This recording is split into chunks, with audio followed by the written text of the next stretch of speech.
Vous Ouais. pouvez aussi avoir des trios avec des fromages qui sont le même fromage, mais à des stades d'évolution différents.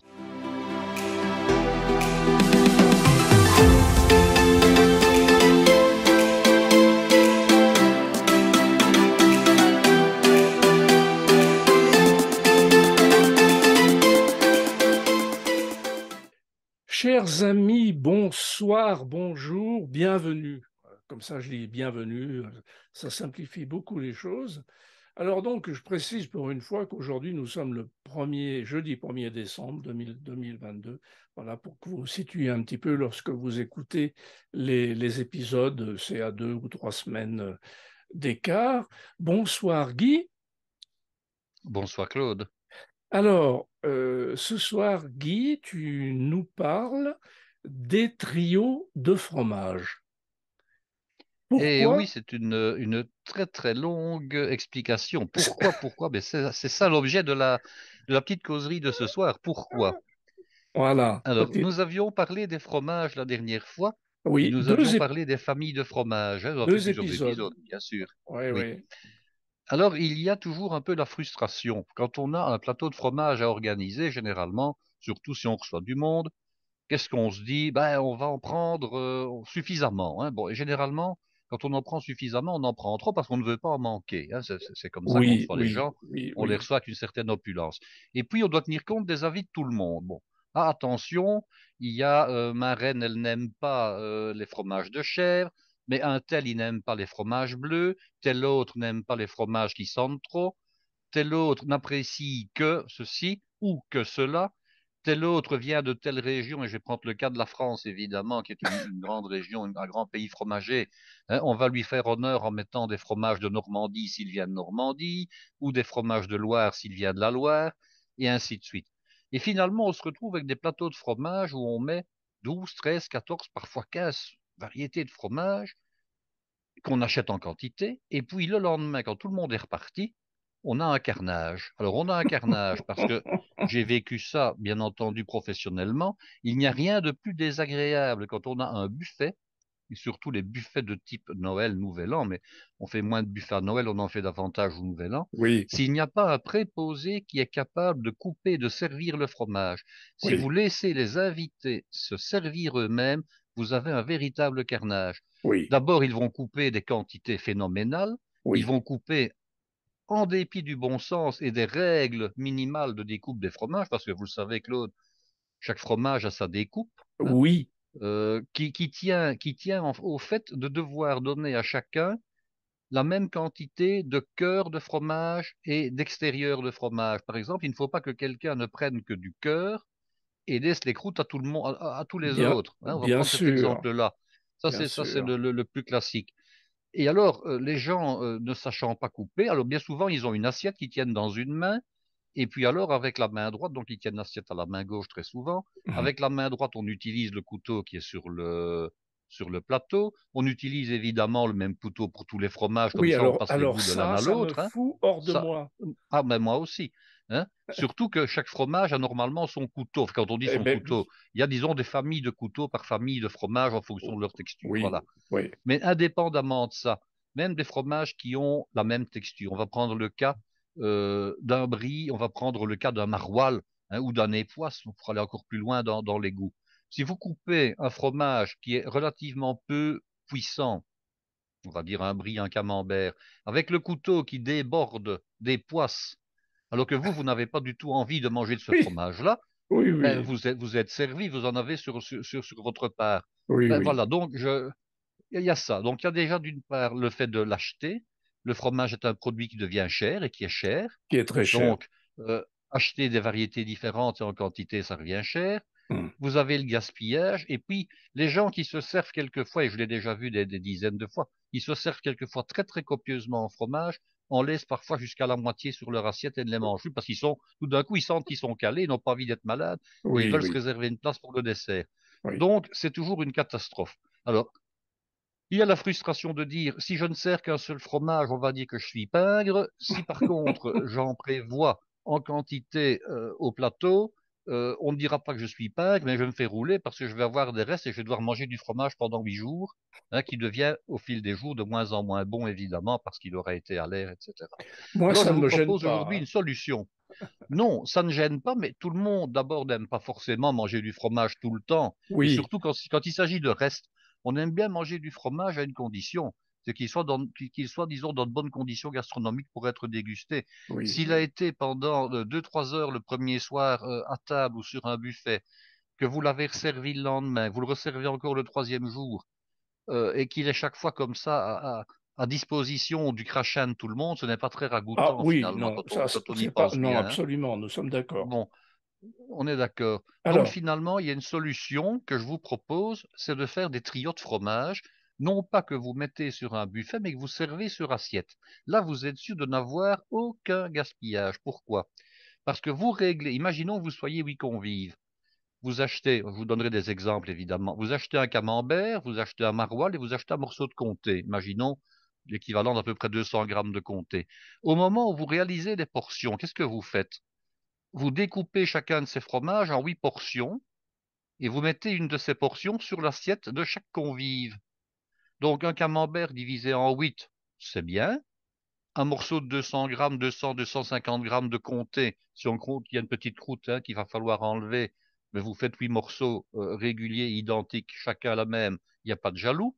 mhm, Et puis, ben, vous prenez votre maroilles, si c'est le maroilles standard, je dirais, qui n'est pas trop gros, qui est entre les deux tailles, hein, vous le coupez également en 8, chacun a son petit morceau. Ça, c'est l'idéal parce que vous avez acheté uniquement la quantité dont vous avez besoin.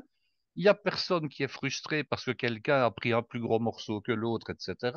C'est vous qui décidez. Alors, en plus, vous pouvez, et ça, je vais vous donner tous les exemples que vous pourrez faire ou ne pas faire, c'est par exemple décider des accompagnements et des boissons, parce que je vous expliquerai comment on peut faire des fameux trios de fromage, hein. oui, Euh, vous allez avoir le problème, c'est que quel vin ou quelle boisson va-t-on servir quand on a un plateau avec 12 variétés de fromage? oui, Alors généralement, la tradition voulait qu'on serve un vin rouge moyennement fort. On servait oui. souvent soit un Bordeaux lorsqu'il s'agissait de fromage pas trop fort, soit un Bourgogne pour les fromages un peu plus puissants. Bon, choisissez l'un, on choisissait l'autre. Le Bourgogne était souvent le grand, je dirais, le grand vin qu'on gardait pour les fromages, hein. On montait dans la hiérarchie des vins, hein, en commençant par le vin blanc, des vins secs, puis des vins un petit peu plus goulayants comme des Loirs, puis on passait généralement au Bordeaux de type Saint-Émilion pour le plat principal, et puis avec le fromage, on mettait un vieux Bourgogne. Mais finalement, il n'y a pas pire que le vieux Bourgogne généralement pour le fromage. Ah bah oui, Alors, si c'est un vieux Bourgogne qui va avec certains fromages de Bourgogne, il n'y a aucun problème. Vous allez oui, mettre ça un vieux d'accord. Bourgogne avec de lait poisse, pourquoi pas, et Oui, encore. oui. Mais si vous mettez, par exemple, des fromages de chèvre avec un vieux Bourgogne, vous êtes sûr d'avoir le goût de savonnette en bouche pour le restant du repas, hein. Donc, oui, mais c'est comme ça. Oui, oui, Donc, parce que le tanin des vins, quand les vins sont un peu tanniques, et on trouve du tanin évidemment dans les vins rouges, vous allez me dire, mais si c'est un vieux Bourgogne, le tanin est passé. Oui, enfin, on sert de moins en moins de vieux Bourgogne actuellement, hein, oui, vu absolument. l'immobilisation du capital. Mais quand vous avez un peu de tanin dans le vin et que vous avez du fromage de chèvre en bouche, vous avez de la savonnette en bouche, donc ce n'est pas intéressant. Alors, comment maintenant réalise-t-on et quelles sont les règles? Alors finalement, il n'y a pas de règles. Je m'explique. On peut les Oui, prendre toutes et faire leur contraire. Par exemple, on peut décider d'avoir dans ce trio de fromages uniquement des fromages de la même famille, mais on peut aussi décider d'avoir des fromages de familles différentes. Alors, oui, je rappelle quelles sont les familles techniques des fromages. On a d'abord les fromages frais, donc ce sont des fromages, généralement des fromages de type fromage blanc, égouttés un jour ou deux, parfois oui, légèrement affinés, hein. oui, Donc on retrouvera là-dedans des fromages de type fromage blanc, cottage cheese, les fromages de chèvre frais.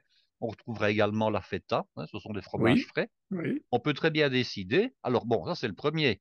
Vous avez ensuite les fromages à pâte molle et croûte fleurie de type camembert, Neuchâtel, Brie, Coulommiers.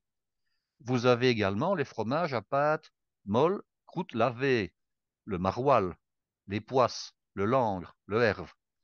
Vous avez, ce sont généralement des fromages qui sentent, comme on dit, hein, quand on ne veut oui. pas dire autre chose. Parfois on dit qu'ils puent. Vous avez évidemment au sein de ces familles des fromages qui ont des statuts différents, je m'explique, en fonction de leur degré d'affinement.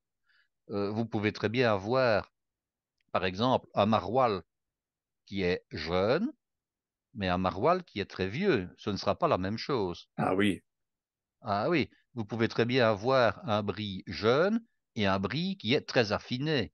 Hmm. Bon, on dit toujours que les fromages de type pâte molle croûte fleurie sont les meilleurs au moment où vient à disparaître, mais elle est encore légèrement perceptible, la Hmm. fine ligne qui se trouve au milieu et qui est encore légèrement crayeuse alors que le reste, je dirais, est déjà fait. Ça, Oui. c'est pour les fromages à pâte molle croûte fleurie. Alors, pour ce qui est des fromages à pâte molle croûte lavée, on va plutôt à ce moment-là se référer à la texture et à l'odeur. Plus le fromage sent en règle générale, plus il est vieux, plus il est affiné. Hmm. Quand le fromage sent un peu moins, alors surtout à son aspect collant ou pas. Bon, je rappelle quand même qu'en principe, l'aspect collant pour un fromage à pâte molle croûte lavée est un défaut. Mais on va prendre le cas d'un époisse, par exemple. Il est logique qu'il soit un petit peu collant en Oui, ça colle surface. un peu, hein. Oui. Voilà, c'est ça. C'est moins le cas pour un Hmm. maroilles, quoique. Bon. Alors, ça, ce sont donc les fromages de la troisième famille. Et puis, vous avez ce qu'on appelle les pâtes demi-dures non cuites. Alors, une pâte demi-dure non cuite, c'est une famille qui comporte énormément de variétés pour un seul et même produit. Qu'est-ce qu'on appelle des fromages à pâte demi-dure non cuite? Eh bien, des fromages de type fromage d'abbaye, mais également la mimolette, le Ah oui. gouda. Ce sont des Oui. fromages à pâte demi-dure non cuite. Et Oui. dans cette famille-là, vous avez énormément de variétés. Pourquoi? Parce que vous avez les fromages qui sont naturels et puis les fromages qui sont aromatisés. On Hmm. peut très bien trouver dans cette famille-là des fromages dans lesquels on a mis des herbes ou des épices. Les Hollandais qui font donc le Gouda ont réalisé depuis quelques années toute une série de fromages avec de l'ortie, Ah avec oui. des algues, avec du Mhm. fenugrec, Mhm. avec de la lavande, avec des pétales de rose. Enfin, on a de nouveau toute une série, avec de la truffe évidemment, Oui. avec des herbes de Provence. On a donc au sein de cette famille-là des fromages qui ont des goûts différents, des textures différentes. Pourquoi? Parce qu'entre un fromage de cette famille-là qui a 6 semaines d'affinement et un fromage qui a 2 ans, 24 mois d'affinement, on n'a plus du tout le même produit. Ah, c'est Hein. évident.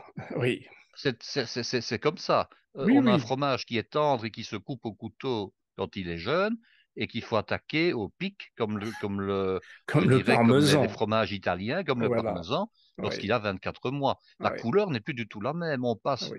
je dirais, du beau jaune d'or au rouille carrément. Hein. Donc, vous Oui, voyez, oui, oui. au sein de cette famille-là, on a déjà des grandes variétés de fromages, alors que techniquement, c'est la même famille. Et puis, vous avez les fromages à pâte dure dites cuites. Alors, une pâte dure cuite, ce n'est pas une pâte qu'on a fait bouillir, hein, soyons clairs, on l'a simplement fait chauffer un tout petit peu plus. Oui. Et là, nous avons tous les grands fromages de type fromage d'alpage. Vous avez les comtés, vous avez les gruyères, vous avez les emmental. Ce sont des fromages donc qui étaient réalisés pendant la bonne saison en montagne Oui. et puis qui descendaient dans la vallée une fois la saison, je dirais, d'alpage terminée. De nouveau, hein, selon que le fromage est jeune ou selon que le fromage est plus âgé, vous avez des fromages différents. Entre un Bien comté sûr. qui a 6 mois ou un qui a 18 mois, ce n'est pas la même chose, vous en Oui. conviendrez. Oui, oui. Alors, vous avez une autre famille que je n'aime pas trop classer comme famille technique, et je vais vous expliquer pourquoi. Quoi qu'on le fasse souvent, ce sont les fromages bleus. Alors, les Oui. fromages bleus, ce sont des fromages qui sont donc persillés intérieurement. Alors, pourquoi est-ce que j'ai du mal à la classer au sein d'une famille technique spécifique? Pour une raison, c'est que on retrouve ces fromages bleus dans toutes les autres familles, je dirais, techniques, qui vont du fromage à pâte molle croûte fleurie, par exemple le Cambozzola, qui est un fromage allemand, hein, mais qui est industriel, mais qui n'est pas mauvais pour autant, Mhm. est un fromage bleu, qui est veiné de bleu, mais à pâte molle et croûte fleurie. C'est un fromage qu'on trouve en grande surface, en tout cas assez facilement. Donc il est bleu, mais il ne ressemble pas à du Roquefort, par exemple. Hein. Oui. Alors vous avez également du fromage bleu dans les fromages de type pâte molle demi-dure, enfin pâte demi-dure non cuite. Par exemple, aux Pays-Bas, on trouve le bleu de Delft, qui est un fromage qui ressemble un peu à un gouda, hein, ou à un edam, mais qui est bleu à l'intérieur. Voilà. Et puis vous avez les bleus traditionnels que vous connaissez très bien en France, Mhm. de type Roquefort, Salers, pardon, Oui. Fourme d'Ambert, etc. Oui. Donc les bleus, c'est encore un cas un peu particulier. Alors, vous avez, je sais que ce n'est pas très gastronomique, mais ça fait partie quand même des fromages d'un point de vue technique, ce sont tous les fromages fondus. Oui. Alors, vous avez par exemple un très célèbre fromage en France, garni de cerneau de noix, hein, oui. Je n'ai pas dit que c'était le fromage qu'on allait servir dans un repas à l'Élysée, mais par contre, c'est un fromage que les non-amateurs de fromage vont apprécier. Pourquoi? Parce que les enfants vont l'apprécier. C'est un fromage qui ne va pas trop les déconcerter, en fait. Hum, Et hum, les hum. personnes qui n'aiment pas les fromages trop forts ou trop spéciaux, eh bien, il vaut mieux qu'elles mangent ce fromage-là plutôt que de ne pas en manger du tout, par exemple. Oui, oui, oui. Alors, vous avez ce que moi j'appelle plutôt les fromages à finaux transformés. Et alors là, on est un petit peu entre, je dirais, le fromage d'origine et la préparation culinaire. Je vais prendre un exemple. Lorsque vous incluez dans votre pâte au moment de l'affinage toute une série d'herbes ou d'épices, ben, le fromage reste le fromage. Mais lorsque vous achetez, par exemple, un coulommier et que 2, 3 jours avant de le consommer, vous le fendez en deux dans son épaisseur et vous ajoutez de la pâte de truffe ou bien des lames de truffe fraîches, que vous le refermez et que vous le laissez affiner, vous avez réalisé vous-même un fromage à finaux transformé en réalité. Ah oui, c'est ça que tu appelles, d'accord, je comprends mieux. Voilà. Alors, Ok. lorsqu'on réalise le pot-de-caisse, hein, qui est une spécialité fromagère bruxelloise traditionnelle, en prenant à la fois un mélange fromage de Bruxelles et fromage blanc traditionnel que vous mélangez en parts égales. Vous n'ajoutez pas de sel parce que le fromage de Bruxelles, il est déjà extrêmement salé, mais vous Oui, ajoutez du poivre, vous ajoutez un petit peu d'échalote, vous ajoutez un petit peu de gueuse, qui est cette fameuse bière de Bruxelles qu'on ne trouve que dans la région bruxelloise. Vous mélangez tout ça, vous mettez dans un pot, d'où son nom, pot-de-caisse, pot-de-casse, hein, si je veux le oui, traduire oui, en, on en a en, parlé en l'autre bon jour. Oui, néerlandais, oui. mais voilà, et que vous le laissez affiner pendant quelques jours là où il fait tiède, ben, vous avez de nouveau un fromage à finaux transformé que vous avez Oui. élaboré vous-même. Mhm, Lorsque vous mhm. prenez un fromage de type Chaours, par exemple, Oui, et que vous le fendez de nouveau et que vous mettez une toute petite couche au milieu d'un confit concentré à la framboise et que vous le refermez ou à la myrtille, vous le refermez, vous le laissez de nouveau affiner pendant quelques jours, vous avez réalisé un fromage à finaux transformé mhm, vous-même. mhm. Hein. D'accord. Donc, voilà, ça c'est encore une autre famille de fromages. Donc, on peut très bien décider, par exemple, de ne servir dans son trio que des fromages à finaux transformés. On peut Oui, très bien décider de ne servir dans son trio que des fromages à pâte molle coup de fleurie. On oui, peut très bien décider de ne servir que des fromages, par exemple, à pâte molle croûte lavée. Alors, le fait de servir des fromages qui sont d'une famille identique d'un point de vue technique, ça vous simplifie grandement la vie. bien sûr. Pourquoi?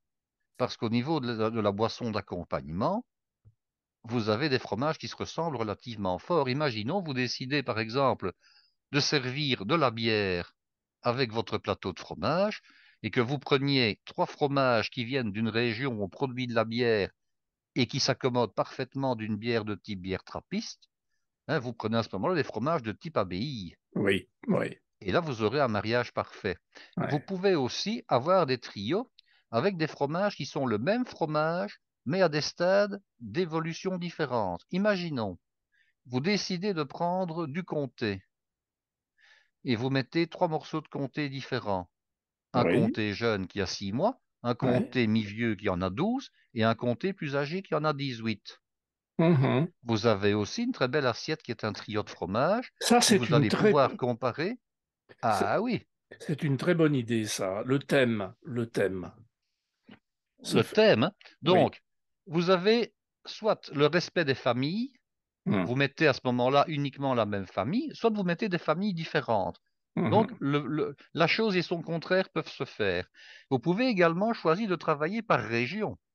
Oui. Imaginons que vous mettiez 3 fromages normands, ou 3 fromages de Loire, ou 3 fromages d'Alsace, ou 3 fromages des Alpes.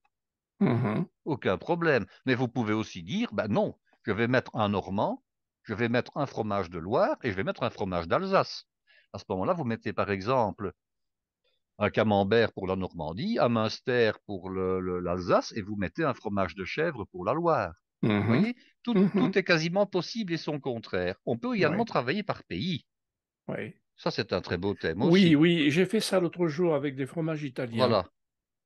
Vous ne mettez que des fromages italiens, Oui, vous ne mettez que des fromages belges qui sont un peu plus difficiles à trouver en France, il faut quand même oui, bien le reconnaître.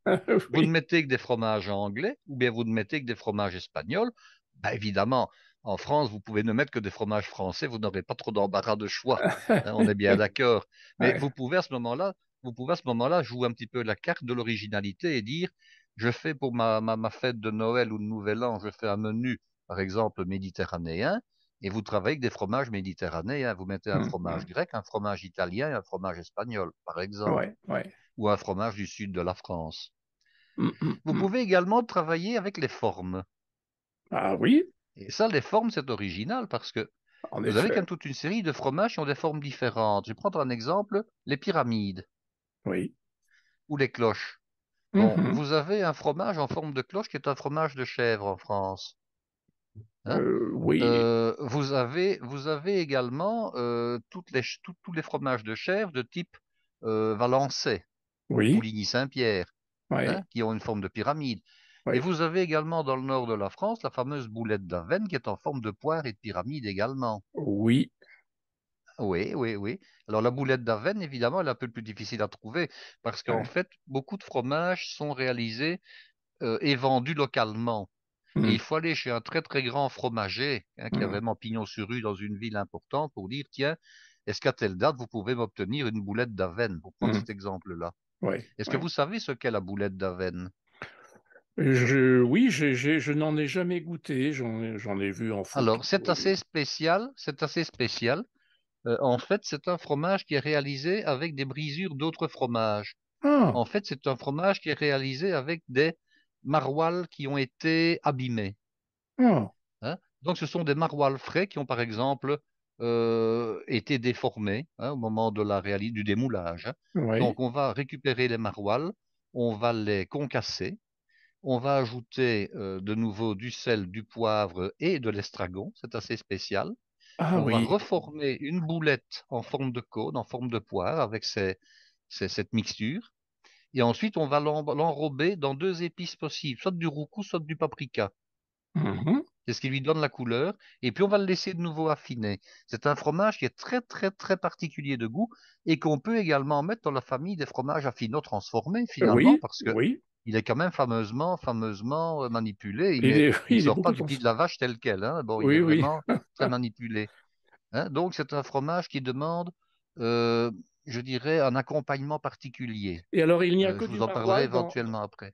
dans la boulette Il n'y a que d'Avenne? du, Que du maroilles. il est censé n'y avoir que du maroilles. Ah, il est censé, oui, d'accord. Il est censé. Pour moi, il n'y a que du maroilles puisqu'il est réalisé dans la région d'Avenne, qui est à côté de Maroilles, tout simplement, dans la zone Mhm, de fabrication du maroilles. Hein. mhm, mhm. Alors, on peut D'accord. par exemple travailler au niveau des formes en ayant des formes originales. Vous avez le Murol, par exemple, qui est un fromage en forme de disque, je dirais Ah, de de tort. cercle, Oui, de oui. tore, hein, Oui, le Murol. absolument. Oui. Bon, vous avez les pyramides, vous avez donc la boulette d'Avenne, La bûche. vous avez les fromages, vous avez les bûches, vous avez les fromages filés de type italien qui se suspendent avec une corde également. Hein. Oui, oui, oui, oui. Voilà. Donc vous pouvez très bien dire, mais je ne vais mettre sur mon assiette avec mon trio de fromages que des fromages qui ont des formes particulières qu'on ne trouve pas facilement. Mhm. Donc voilà, vous avez ces trois-là. Hein. Alors, vous avez les goûts maintenant. C'est un petit peu plus difficile. Soit on travaille avec des goûts similaires, soit des goûts tout à fait différents. Si on travaille avec des goûts similaires, vous allez résoudre votre problème de nouveau Oh là là. d'accompagnement et de boisson. Oui, oui. Hein.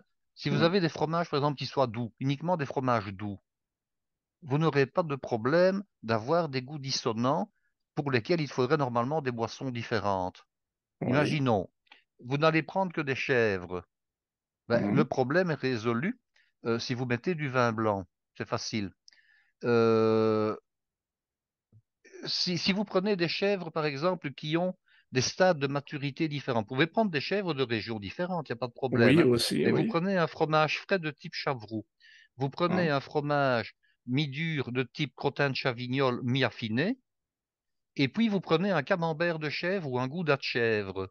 Mhm. Vous aurez toujours le même goût de chèvre dans votre assiette. Hein. Oui, Parce que quel que soit le stade d'affinement du fromage, la chèvre va donner un goût prédominant à chacun d'entre eux. oui. Donc, vous avez des goûts identiques. Imaginons maintenant, vous décidez de travailler avec des bleus.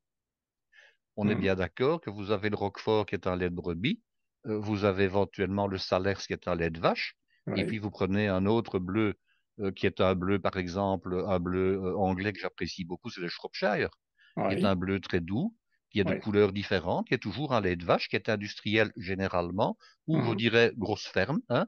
mhm. Mais vous avez toujours une unité, vous avez du bleu.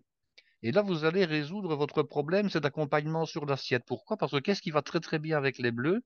Ce sont les fruits confits et les fruits secs. Oui, Non pas les fruits secs de type graines comme les noix, les noisettes oui. ou les pistaches, mais les fruits semi-confits. Par exemple, il est reconnu qu'un des accompagnements le plus judicieux pour le roquefort, ce sont des bâtons d'angélique confite. Mhm, Et oui, vous mettez avec ça comme vin, à ce moment-là, vous pouvez très bien mettre comme vin un vin de type sauterne, ou en tout cas un Bordeaux moelleux, ou oui, éventuellement un vin du Sud-Ouest moelleux. oui, Aucun oui, problème. oui. Mhm. Alors, vous pouvez travailler avec les couleurs aussi. Mettre Oui, uniquement des fromages, par exemple, sur des fromages jaunes. oui, Prendre exemple, vous allez me dire le fromage est toujours jaune. Moi, je voulais dire un beau jaune orangé, hein.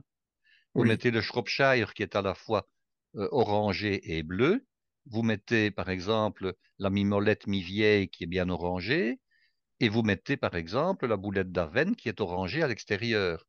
Un exemple. Voilà, tout Mhm, simplement. mhm, mhm. Vous pouvez également travailler avec les laits. Alors, les laits, soit on prend toujours le même lait. Alors, j'ai cité les exemples fromage de chèvre, vous prenez trois chèvres.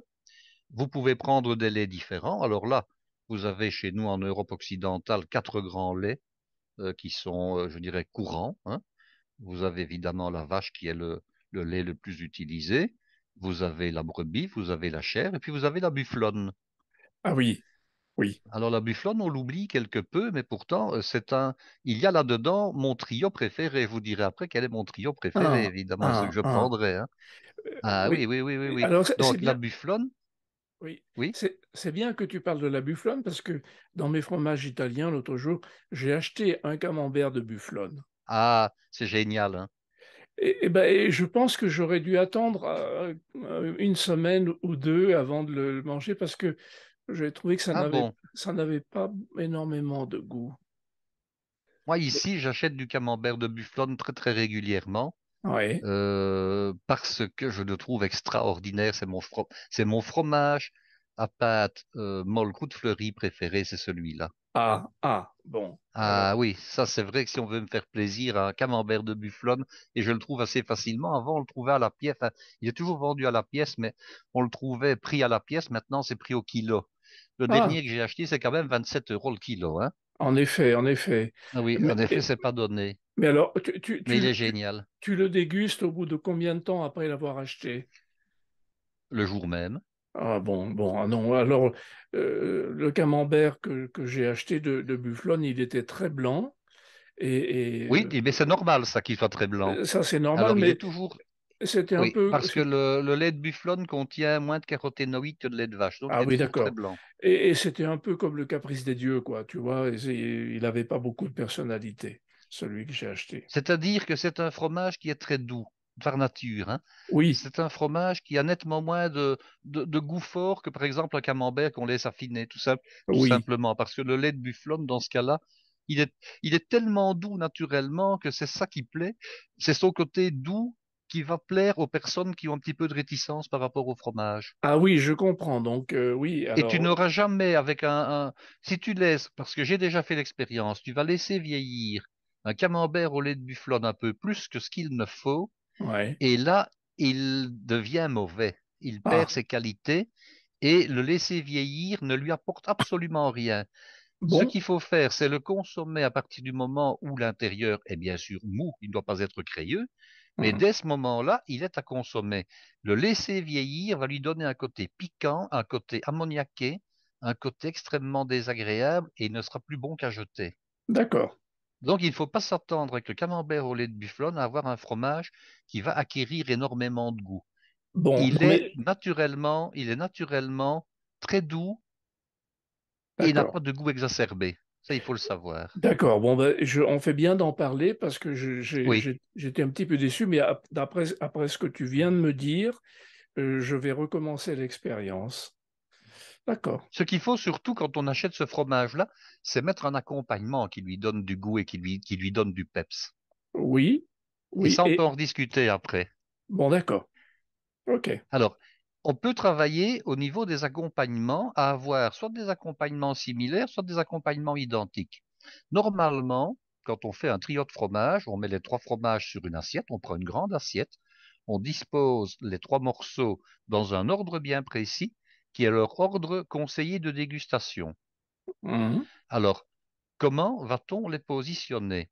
On va en positionner, je dirais, un. Je vais parler en heures comme sur un cadran d'horloge. Oui, On va en positionner un à 18 heures, donc 6 heures dans le fond inférieur de l'assiette.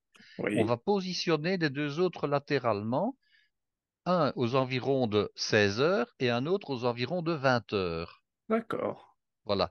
Alors, quand d'accord, on commence à manger, on doit normalement commencer à manger par ce qui se trouve à sa droite, d'accord.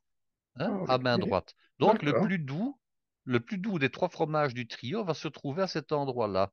Le oui, second va se trouver à 18 heures ou à 6 heures, et le ouais. dernier va donc lui se trouver aux environs de 20 À heures. 20 heures, Ça, c'est d'accord, déjà quelque chose qui est intéressant de pouvoir signaler à ses convives, en oui, leur disant, voilà, je vous ai préparé un trio de fromage, mais voilà l'ordre dans lequel vous devez idéalement le déguster. Bien sûr, ouais. chacun fera encore ce qu'il veut. Il y a toujours des non conventionnels qui vont Oui, vouloir bien faire sûr, autrement, hein. bien sûr, bien Mais sûr. on est là aussi parfois pour expliquer aux gens quel est le sens de notre démarche et de dire, voilà, j'ai prévu de vous faire un trio de fromage plutôt qu'un plateau complet pour que vous puissiez, je dirais, vous intéresser de manière plus spécifique aux trois fromages que nous allons déguster ensemble aujourd'hui et que je mets à votre connaissance.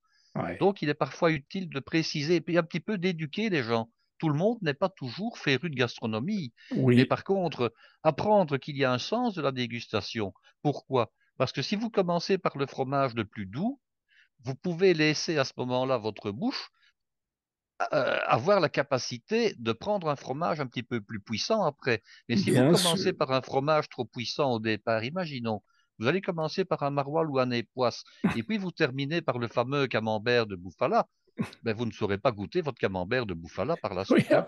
Il va avoir absolument. disparu, on est bien d'accord, hein. Absolument, Donc on les parfaitement. positionne comme ça.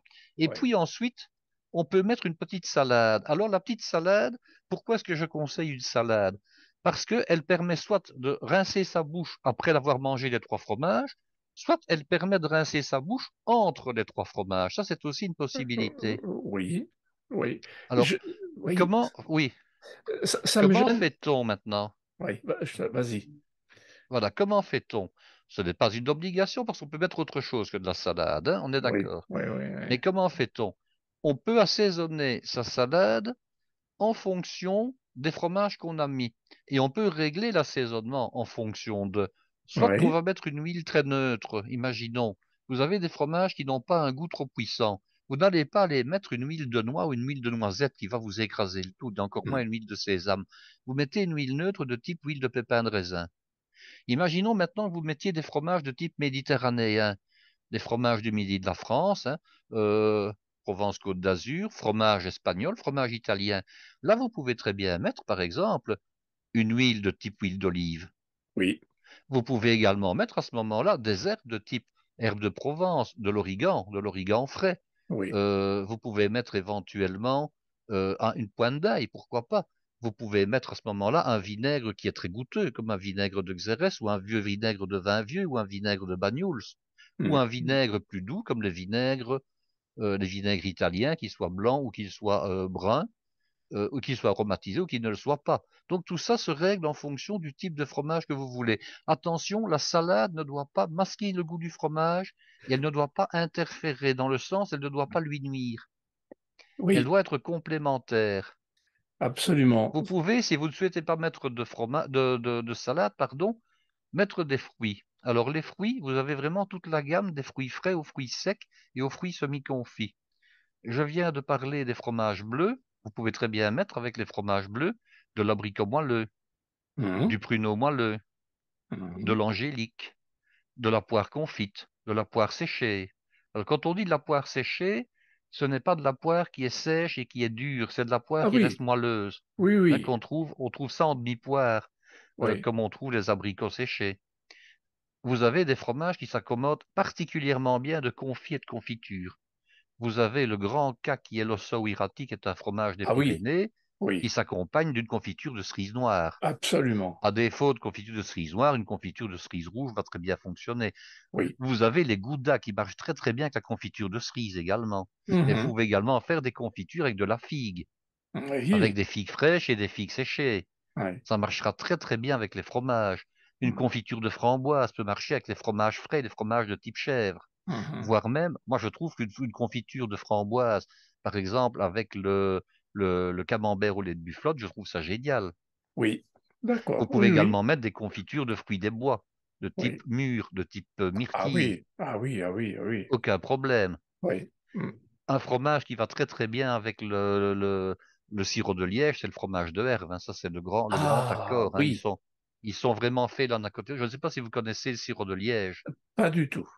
Pas du tout. Quand vous Du viendrez en tout. Du Belgique, tout. vous en ferez des goûters. Il y a D'accord. l'artisanal et D'accord. puis il y a je dirais l'industriel, mais il y a le doux et il y a le sûr, comme on dit. Il y a Ah, le l'acide. sûr, Alors, j'aime bien. le sûr, voilà. En fait, l'acide,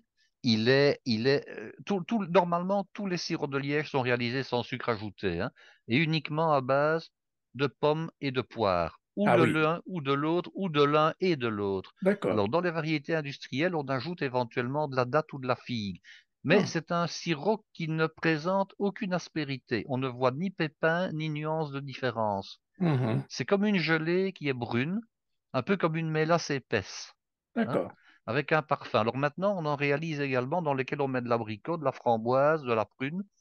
Ils sont simplement, je dirais, aromatisés avec ce goût-là en plus. Mais Oui. ils vont particulièrement bien, ces sirops, avec les fromages de type fromage à pâte demi-dure non cuite et fromage à pâte demi-dure, à pâte molle croûte lavée, pardon. Mhm. Ce sont des accompagnements qui adoucissent le fromage et qui l'accompagnent, qui permettent Ouais.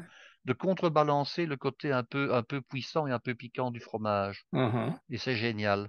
D'accord. D'accord. Alors, ça, c'est toute une manière d'accompagner les fromages. On peut Ouais. également maintenant choisir de faire son trio avec euh, une boisson. J'en ai déjà touché un petit mot. Imaginons, vous voulez servir le Mac-vin. Vous savez ce qu'est le Mac-vin? Oui, oui, absolument. Oui, hein? Oui. Parce que vous n'êtes pas loin là-bas du Oui, ah Mac-vin, hein. oui, oui, on est près du Moi, Jura. je trouve que le Mac-vin avec les fromages du Jura, ça marche Ah divinement bien. bah oui. Hein, Ouais. fromage du Jura, les fromages de type comté, Ouais. ça marche génial. Ouais. Les vins blancs secs, évidemment, pour les fromages de type chèvre et Loire. Mhm. Vous avez les cidres bruts. Tous les fromages de Normandie vont très très bien marcher Oui. avec les Oui. cidres. Oui. Vous avez moi j'adore, c'est le Gewürztraminer, hein, Ah bah oui. plus ou moins épicé, plus ou moins doux, avec les fromages de type, je dirais, de type Munster, de type un peu fort qu'on trouvera du Oui. côté de l'Alsace. Ouais. Vous avez, pour les fromages pyrénéens, vous avez un vin que j'adore, c'est le Jurançon, hein, Mhm. qui est un vin doux, mais qu'on trouve également en version, disons, un petit peu moins sucrée, et qui va peut-être mieux convenir avec des fromages de type Osso Irati. Ça, c'est aussi une question de goût. Alors, il y a le grand accord qui est le sauterne avec le roquefort et les autres fromages bleus. Mhm. Pas de problème. Vous avez les bières, hein, je leur en ai parlé. Oui. Bière blonde, bière brune, bière d'abbaye, bière Oui. trappiste, encore mieux, avec Oui. tous les grands fromages, disons, de type abbaye, hein. Vous Oui. pouvez très bien prendre un fromage d'Orval, un fromage de Rochefort, un fromage d'Abbaye de Val-Dieu et mettre uniquement de la bière avec ces trois fromages-là. Oui. Donc, les boissons peuvent être également une manière de faire. Alors, Alors, tout ça ne nous donne pas encore des exemples, parce qu'évidemment, oui. vous attendez les Ah, exemples. bien, bien sûr, je vais Alors, noter la question que je veux te poser avant que je ne l'oublie. Non, vas-y, vas-y, continue, Guy, continue. imaginons maintenant que vous décidiez de ne travailler qu'avec des chèvres. Oui. Alors là, vous avez vraiment un choix phénoménal, hein. Vous pouvez très bien mettre, par exemple, en ayant ici des fromages uniquement de chèvre, mais avec des familles techniques différentes. Un Oui. gouda de chèvre, donc vous aurez à ce moment-là pâte demi-dure non cuite. Un camembert de chèvre, pâte molle croûte fleurie. Et puis vous avez un fromage sec provenant de fromage frais qui est affiné, c'est le crottin de Chavignol. Voilà. Donc là, Oui. vous avez uniquement du chèvre avec trois types de fromages tout à fait différents tout en étant du chèvre. Mhm. Mhm. Vous pouvez très bien, par exemple, choisir de travailler avec des fromages frais et qui s'affinent progressivement. Vous travaillez à ce moment-là avec un fromage de type Chavroux pour le frais, avec un valençais qui est finalement un fromage frais qu'on a laissé affiner, et puis un crottin de Chavignol bien sec qui, lui, va être, faisons pas de Oui, liaison malheureuse, oui, va être un fromage frais qu'on a laissé progressivement sécher et qui, en séchant, prend du goût et prend évidemment une texture tout à fait différente. oui, Alors, vous voulez travailler avec des fromages bleus. Par exemple, vous avez le bleu de Gex, vous avez le absolument. Salers, Massif Central, vous avez le Oui, Roquefort, au lait de oui, brebis, trois bleus. Vous oui. voulez maintenant travailler avec des bleus d'origine étrangère et non plus des Français. Mhm. Alors, vous prenez par exemple le Cambozzola, qui est un fromage allemand, pâte molle croûte fleurie. Vous avez le Stilton, qui lui va plutôt se rapprocher, tout en étant du lait de vache, du Roquefort que vous connaissez. Oui, Et puis, oui. vous avez un fromage hollandais, qui est le bleu de Delft, qui est un fromage à pâte demi-dure non cuite. Mhm. Voyez, de nouveau, trois familles différentes, Mhm. bleues pour tous, mais des familles techniques différentes. Oui, oui. Imaginons maintenant que vous avez envie des sensations fortes et vous voulez Ah, travailler avec des fromages uniquement, des fromages qui sont extrêmement odorants. oui. Alors là, ça demande Ça un m'intéresse. petit, oui, ben, le fromage de Bruxelles évidemment pour commencer, qui est un fromage frais, affiné. Mais là, vous allez avoir du mal à le trouver en France, hein, Oui. sauf dans les grandes crèmeries. Mhm. Donc le fromage de Bruxelles d'une part, les poisses d'autre part, et puis, par exemple, la boulette d'Avenne ou le maroilles, Oui, oui, ou le herve éventuellement. oui. Mhm. Imaginons maintenant, vous dites, ouh là là, mes invités sont des gens qui ont le nez délicat, je ne veux travailler qu'avec des fromages doux. Alors, il y a un grand fromage que j'apprécie beaucoup, qui est un fromage industriel, mais qu'on trouve facilement, c'est le fameux délice de Bourgogne, qui est Oui, un fromage extrêmement doux. Il va vous faire penser, évidemment, au camembert de Bufflone, qui serait le second, hein, bien oui, entendu, oui, oui. et puis l'explorateur, hein, Mhm. l'explorateur, qui est un fromage pâte molle, croûte fleurie, extrêmement doux. Je peux te poser une Alors, question, Guy? oui, bien sûr. Petit retour arrière sur le thème des fromages qui sont plutôt forts et qui sont forts en sensation, comme tu les as appelés. Qu'est-ce que tu boirais, toi, avec ces Ah, fromages-là? avec ça, moi, je boirais de la bière brune assez corsée. Ah oui, d'accord, d'accord, ok. Non, Oui. parce que oui, ça me donne des idées, ça, évidemment. Oui, oui, d'accord, une bière un peu corsée. Ouais, Très corsée, ouais, très corsée, même mais très corsée. très corsée. Très corsée, brune et très corsée, oui. Ouais, ouais, je sais pas si on trouve ça chez nous. Je pense, ben si, hein, en grande surface, vous trouverez ça Ouais, de la bière ouais, qui est corsée comme ça. ouais. Mhm.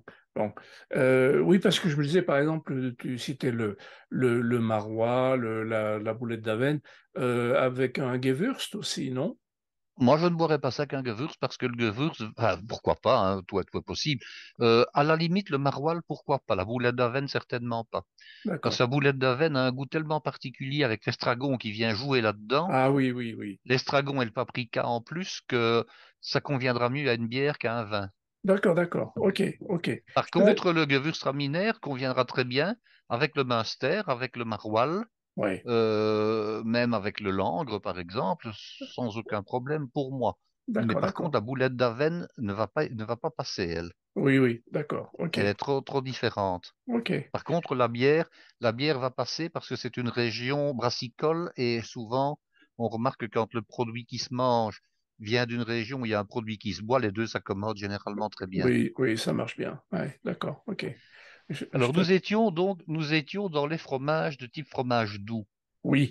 Alors, imaginons maintenant que vous vouliez rester dans les fromages doux au lieu de ceux dont je viens de vous parler. Ben, vous partez sur le Cambozzola, qui est un fromage, donc pâte molle, croûte fleurie, mais bleu. Vous avez le coulommiers, hein, fromage Mhm. du nord de la France, donc de la région, disons en gros de la Champagne.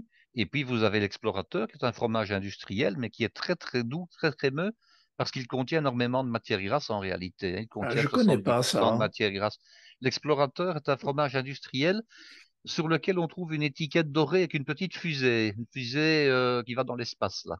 Mhm. Explorateur, oui, c'est un fromage qui est très connu. Moi, je le connais depuis des dizaines d'années, en fait.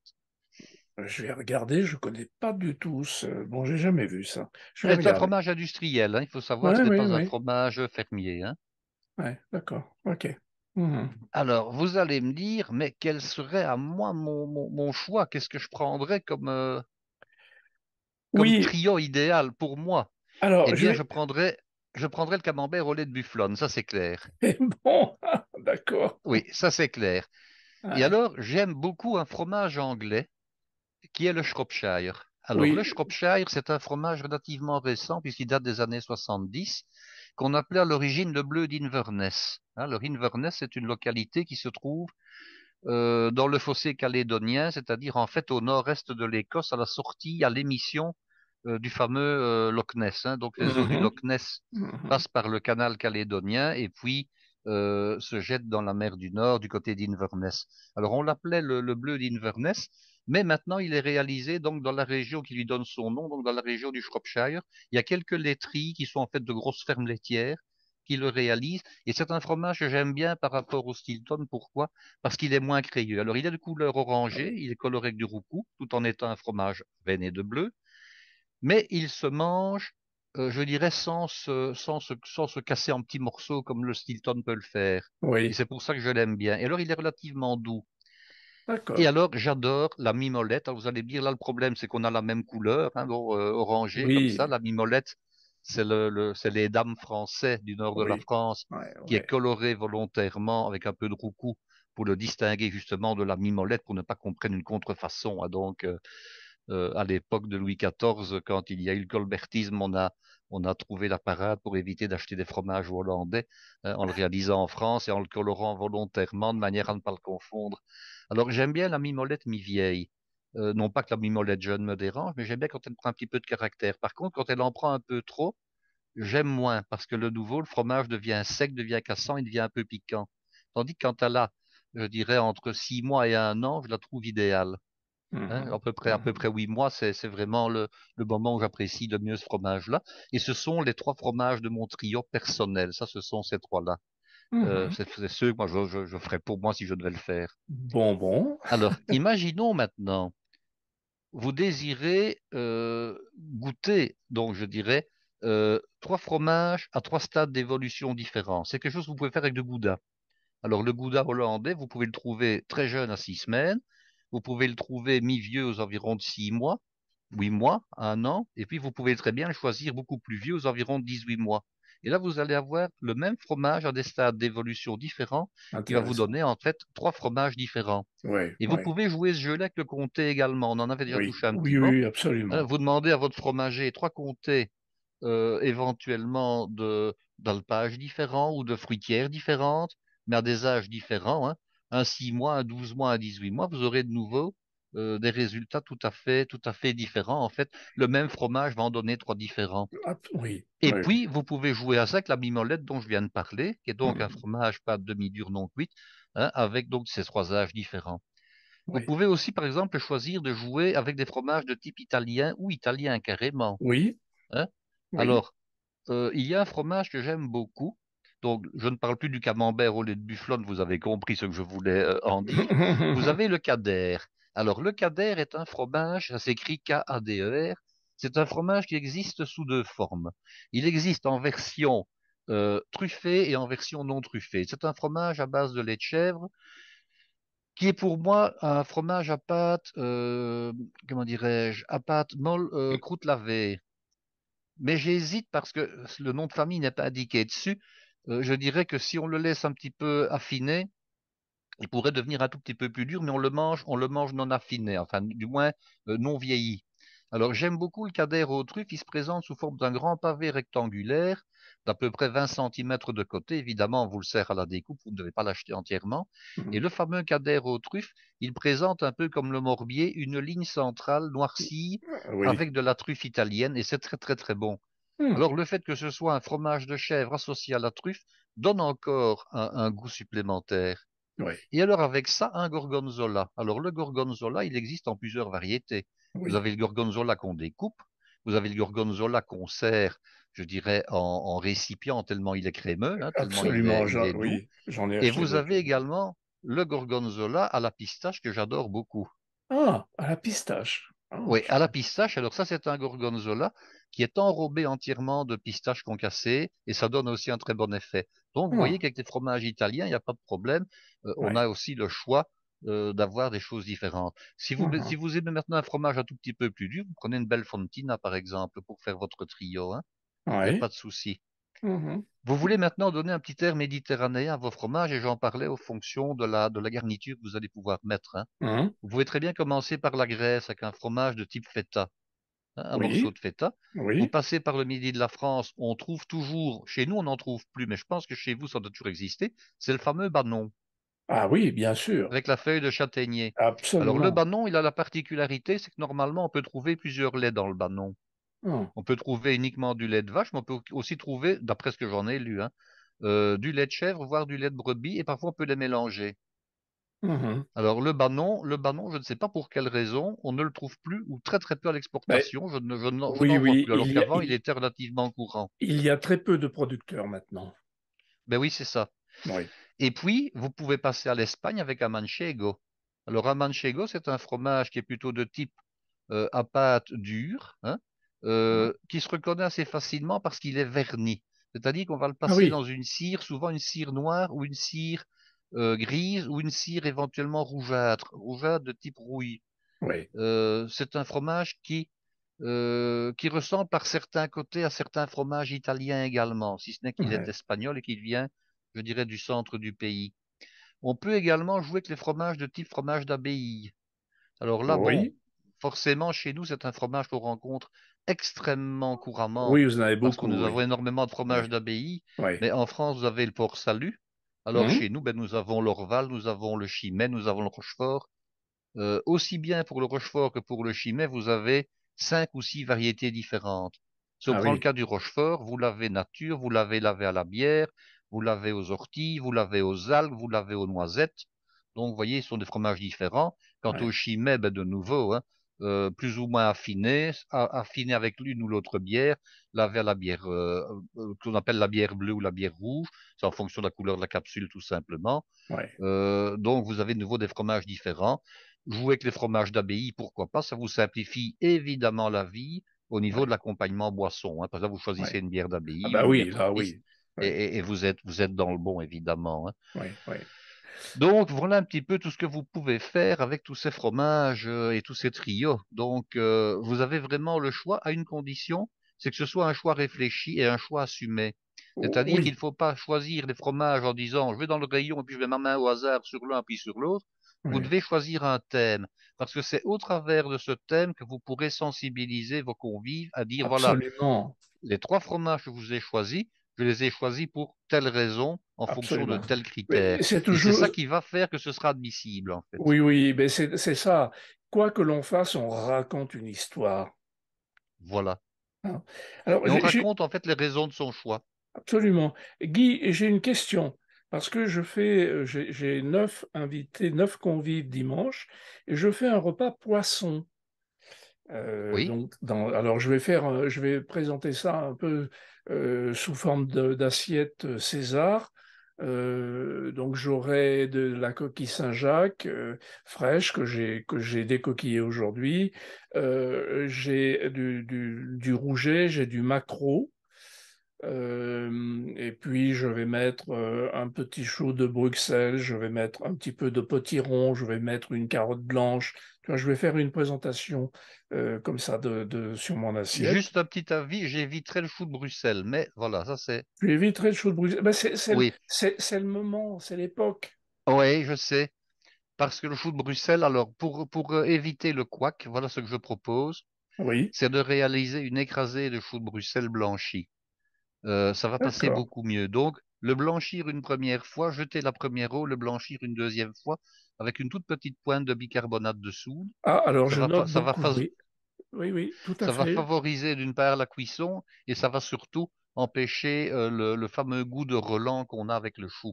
D'accord, Euh, d'accord. Ok, et alors, je l'émincerai, ne pas le servir entier, je l'émincerai et incorporer avec ça un tout petit peu de pommes de terre écrasées, de ah oui, manière, de manière à adoucir un peu le chou, parce que le chou de Bruxelles est un légume qui est très fort. Et alors, par contre, les poissons que tu m'as cités coquille Saint-Jacques, je ne sais plus qu'est-ce qu'il y avait, rouget, Rouget, etc. Rouget et Macro. Tout ça risque de se faire écraser par le chou de Bruxelles. Bon, bah alors je vais vous mettre autre chose que le chaud de Bruxelles alors.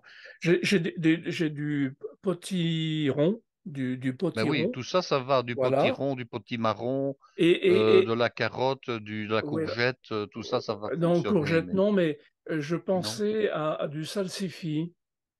Salsifis aussi. Ouais. Rappelle-moi quels sont les légumes que tu as. Alors, j'ai le potiron, Mhm. la carotte blanche, parce que j'ai de la carotte Oui, blanche dans le jardin, le salsifis. et salsifis, je pensais à alors, Moi, avec tout ça, ça va être. je ferai une tagliatelle de légumes, en fait. Ah, ah oui, oui, Donc, bonne je les idée. taillerai en tagliatelle, les blanchir juste al dente et les blanchir séparément de manière à ce qu'ils ne soient ni trop cuits ni trop peu cuits. Ouais. Et puis après, au dernier moment, les repoêler dans un tout, les passer à la chauffante, hein, dans un D'accord, tamis. d'accord. Oui, Et oui. puis après, les repasser avec un tout petit peu de matière grasse, de manière à leur donner du goût et leur donner du lustre. Moi, je D'accord. ferai une tagliatelle de légumes avec ça, avec les Ok, trois légumes-là. d'accord. Et en fait, ma question, donc c'était pour te dire un petit peu, voilà l'assiette, mais après, comme poisson, quel Oui, mais attends, thème et de. quelle sauce avec ça? Alors, je fais une sauce, j'ai fait une sauce poisson avec les barbes de coquille Mhm. Saint-Jacques, avec les têtes de mes maquereaux. Je fais une sauce poisson. Oui, mais quel type de sauce poisson? Tu m'en demandes beaucoup, là, Guy. Mais comment non? Comment vas-tu faire concrètement? Je fais ça d'instinct. Donc Oui. j'ai mis mes barbes T'as de. fait un fumet, je suppose. Oui, oui, voilà, j'ai fait un fumet et donc je me suis Et après, débrouillé. comment vas-tu traiter le fumet? Comment vas-tu faire avec le fumet? Eh bien, alors peut-être tu vas hurler, mais avec tout ça, toute ma matière poisson, évidemment, j'avais enlevé toutes les arêtes et tout ça. Mhm. Je les ai broyés au plongeur Oui, oui. pour faire une jolie sauce. Et voilà. Et pour le moment, alors j'ai commencé Crémé, beurré. alors je n'ai encore ni crémé, ni Ah, beurré, ni salé, ni poivré, ni rien. Tu vois, aujourd'hui, j'ai simplement fait cette base-là. Et bon, je vais ok. effectivement beurrer, crémer, saler, poivrer. Voilà comment j'ai fait. Peut-être rajouter un petit peu de vin de noix ou euh, tu vois quelque chose dans ce goût-là, peut-être. En fait, ce que tu peux faire, hein, c'est faire réduire le fumet que tu as réalisé avec un vin que tu choisis. Ouais. Et puis alors, tu peux mettre pour la réduction un peu d'échalote, une échalote Ah ben émincée et deux têtes de oui, champignons émincés. Alors, j'ai tu fais réduire tout ça, tu passes au chinois et puis après, tu beurres et tu crèmes, ou tu oui fais l'un ou oui tu fais l'autre. oui oui évidemment quand je fais une sauce que ce soit au poisson ou au vin pour la viande, il y a toujours de l'échalote évidemment. J'ai oublié de te dire l'échalote. Oui, oui. Et donc, ben, je te remercie pour ces informations, Guy. Effectivement, j'avais pas notamment par rapport au chaud de Bruxelles, tu as tout à fait raison. C'était un peu balèze. Et de faire en tagliatelle, très intéressant. Oui, ok. Et alors, la finalité de ma question, c'est avec ce repas poisson, quel thème de fromage irait bien? Alors, il y a une continuité qui va très très bien fonctionner, c'est que comme tu vas servir, je suppose, un vin blanc avec le poisson, Oui, tu resterais dans le registre du vin blanc pour le fromage. oui, Donc à ce moment-là, je partirais soit sur des chèvres, en mettant des chèvres, pas trop forts, mais des chèvres qui soient de couleur, enfin pas de couleur, de forme et de goût différents et de stade d'affinité différents. oui, Ça, c'est une première chose. Soit des fromages qui mixent à la fois le chèvre et des fromages à pâte molle croûte fleurie, de type camembert, Neuchâtel, Chaours, Explorateur, que sais-je, délices de Bourgogne éventuellement, oui. et en mettant à la fois chèvre et fromage, donc de ce type-là dont je viens de parler. D'accord, Parce qu'ils peuvent s'accorder avec du vin blanc et tu resterais dans le vin blanc à ce moment-là. d'accord, d'accord. Ok. Et Eh alors, si ben, tu veux mettre un fromage à pâte dure, mais pas trop dur, tu mets à ce moment-là un petit morceau de comté.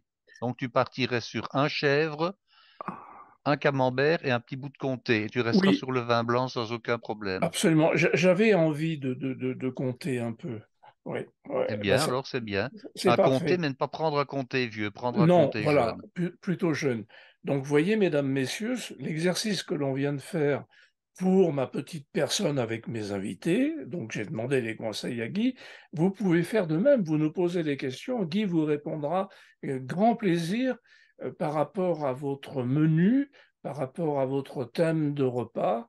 Guy pourrait vous dire ce qui, à son avis, irait le mieux. Après, évidemment, c'est nous qui décidons, on Chacun fait ce qu'il choisit. veut, évidemment, bien Chacun fait entendu. ce qu'il veut, mais j'étais très intéressé, Guy, de te demander effectivement sur ce thème de repas, quel type de fromage, à ton avis, irait le mieux. Donc j'ai une Par réponse. exemple, je pourrais te dire ce qui n'irait pas du tout. Oui, oui, Ah, oui, imaginons, je suis tu preneur désirerais aussi. Oui, voilà, tu désirerais passer avec des fromages extrêmement puissants, extrêmement forts.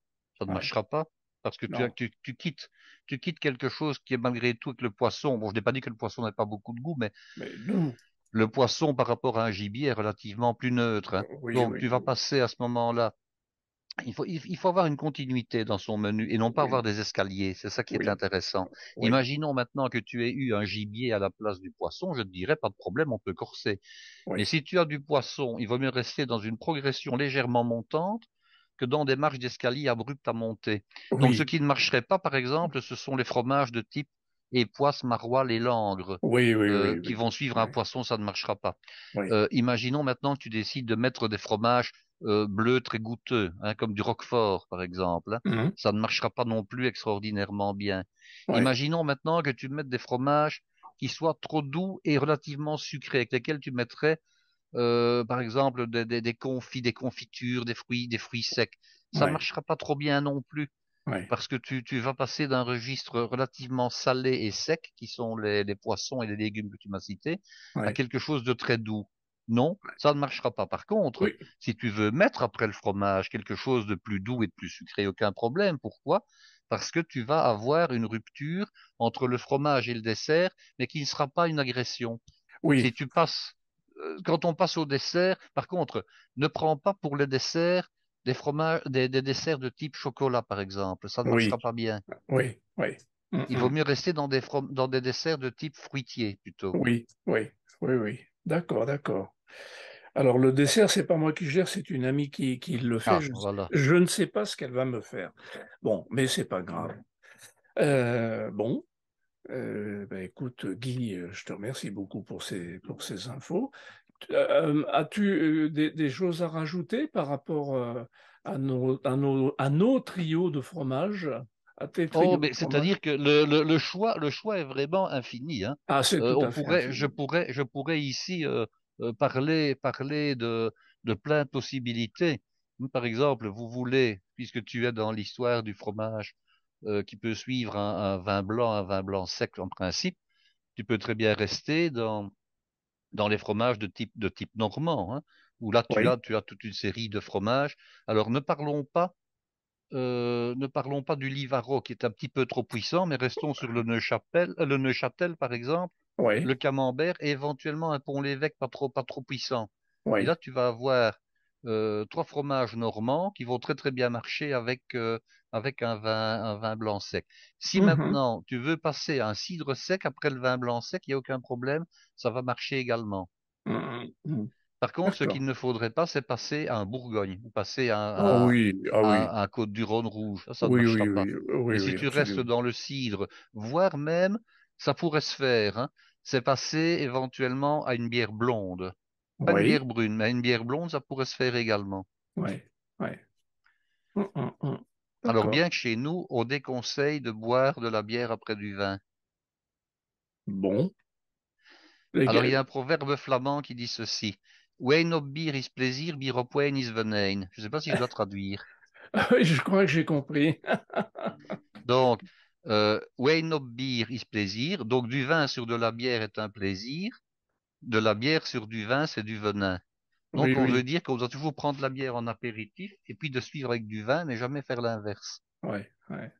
Oui, on a la même chose avec le vin blanc et le vin rouge. J'ai Mais oublié. pourtant, traditionnellement, le vin rouge suit le vin blanc sans aucun problème. Oui, oui, mais Ce c'est qui ne va pas, justement, c'est remettre du c'est vin blanc après du vin rouge, c'est c'est le ça. contre, voilà, c'est le contraire. On Tout dit. fout le camp, oui. Le blanc, le blanc, le blanc après le rouge, ça fout le camp. Enfin, il y a un truc comme ça. Oui, Oui, c'est ça. voilà, oui, tout à fait. Ah, eh ben, très bien. Voilà de très très bonnes idées pour le fromage. Oui, c'est toute la magie de la cuisine. On peut, en fonction du repas que l'on fait, de l'histoire que l'on veut raconter pendant ce moment de convivialité, eh bien, on peut bâtir sa série de fromages. Oui, c'est vraiment bien. Donc, tu nous as donné plein de possibilités les formes, les couleurs, la puissance, la région. Donc c'est très bien, très bien. Merci beaucoup, Guy. Et surtout de pas oublier les accompagnements, hein, parce que un fromage comme ça sans accompagnement, il manque une partie à l'assiette. Oui, oui. Alors, attends, est-ce que tu veux préciser pour toi, repréciser peut-être pour toi l'accompagnement? Et les accompagnements, ce sont toutes les petites choses que vous allez pouvoir mettre avec le fromage Oui, et c'est qui ce que vont tu as dit, les euh, fruits confits. les fruits secs, les fruits confits, éventuellement la petite salade que l'on met au-dessus, ou bien qu'on met à part, parce qu'on peut très bien, par exemple, Oui, c'est mettre sur l'assiette les trois fromages avec un peu de fruits frais, un peu de fruits secs, un peu de fruits confits ou semi-confits, et puis servir juste à côté une petite assiette de fromage qui va pouvoir être dégustée soit entre les fromages, soit après les fromages. oui, Donc une petite assiette de salade qui peut rester dans le thème. Donc si oui, vous avez par exemple une assiette de type fromage méditerranéen, n'hésitez pas à faire une petite salade dans laquelle vous mettez de la roquette, vous mettez du mesclun, vous mettez du vinaigre balsamique, vous mettez un vinaigre de vin vieux de type vinaigre de Xérès, une belle huile de type huile d'olive, ça va très très bien fonctionner. Par oui, contre, si vous avez des fromages de type normand, n'allez pas me fourrer un vinaigre balsamique ou bien un vinaigre de Xérès, mettez un vinaigre de cidre à ce moment-là, hein, oui, restez dans le oui, thème. oui, Hein, oui, et dans vous le thème et mettez la du région. cresson, vous mettez de la mâche, vous mettez de la frisée, Ouais, vous mettez une huile neutre et vous mettez un vinaigre de cidre avec quelques petits morceaux de pommes dans la salade, voyez, ouais, et quelques ouais. noix. Hum, Il faut hum. toujours essayer d'avoir une harmonie entre les choses que l'on sert. Donc, Oui. si vous avez une assiette de fromage normand, mais mettez une salade qui va, disons, sentir un peu la Normandie. Si Hum, vous avez hum. une assiette de fromage de type nordique ou belge, mettez éventuellement comme vinaigre un vinaigre de bière, tout Oui, simplement. oui, oui. Hein? Mais Hmm. tout ça, ça se réfléchit, tout ça, ça se pense en fait. Absolument. Ça demande un petit peu de Un, un petit réflexion. peu de réflexion, un petit peu de réflexion, un petit peu d'originalité. Absolument. Eh bien, merci infiniment, Guy. Mais à bientôt, hein. Et alors, à très bientôt, mesdames, messieurs, nous vous quittons pour cet épisode et à un épisode prochain. Merci, Guy. Bonne soirée. Bye bye. Bonsoir.